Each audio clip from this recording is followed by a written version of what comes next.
in the past 15 years, we grew from nothing to this size. Well, my grandfather was a tiny landlord, was considered, after liberation, was considered a bad guy. I know how tough it was when I was a kid. Failed a key primary school test for 2 times. And I failed 3 times for the middle school. You will never believe in Hangzhou, my city, there's only 1 middle school. No middle school accepted us because we were too bad. So I applied jobs for 30 times, got rejected. I went for a police, they said, no, you're not good. I went to even the KFC. When KFC came to China, come to my city, 24 people went for the job. 23 people were accepted. I was the only one guy. I applied for Harvard for 10 times, rejected. And there's no place you can learn English at that time. There's no books, English books. So I went to the Hangzhou hotel, now called Hangzhou Shangri-La Hotel, because that was the hotel can receive the foreign visitors. So every morning for 9 years, I showed them around as a free guide, and they taught me English. Got the internet in Seattle. My friend opened a small office, which is like only 10% bigger than this room. There are a lot of computers in there.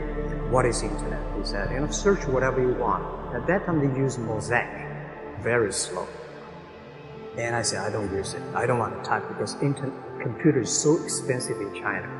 If I destroy it, I cannot pay. He said, just to search it.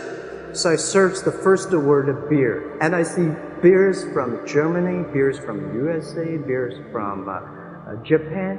But there's no beer from China. And I say, okay, type the second word is China. No data. So I talked to my friend. Why not make something about China? So we made a small, very ugly looking page. We launched it at 9:40 in the morning. 12:30, I got a phone call from my friend. I said, Jack, you got 5 emails. People so excited. Where are you? This is the first time I see a Chinese website on that. How can we can we do something together? So I think this is something interesting. We should do it. Internet is global. We should have a global name. And a name that, interesting, like at that time, the best name is Yahoo. I've been thinking for many days, certainly Alibaba is a good name. So I was happened to be in San Francisco that day. And I did have a lunch, and the waitress came. I asked her, do you know about Alibaba? She said, yes. I said, what is Alibaba? She said, Open Sesame. Good. I asked about 10, 20 people. They all know about Alibaba, 40 Thieves, and Open Sesame. And I think this is a good name. For first 3 years, Alibaba is just like e-marketplaces for information. What you have, what I have, we talk a lot of time, but don't do any business. Because there is no payment. I talked to the banks. No banks want to do it. Banks say, no, this thing never works. I don't know what to do. Because if I start to launch a payment system, it's against the financial legal laws. Because you have to have a license. But if I don't do it, e-commerce will go nowhere. So then I went to Davos. I listened to a leadership discussion. Leadership is about responsibility. And after I listened to that panel, I give a call to my friends, my colleagues in my apartment. Do it now, immediately. If something wrong, the government not happy about that, if one body has to go to the prison, Jack might go to the prison. Because it is so important for China, for the world, to build up the trust system. And if you do not do it, I said, and do not do it properly, stealing money, money wash, no trust record, I send you to prison. People don't like it. So many people I talked to at that time for Alipay, they say, this is the stupidest idea you have ever got.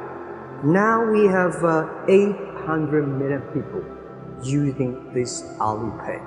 I think if the company always think about picking money from out of the government pockets, that company is rubbish.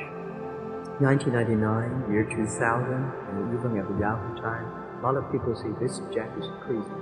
He's doing something that we don't understand.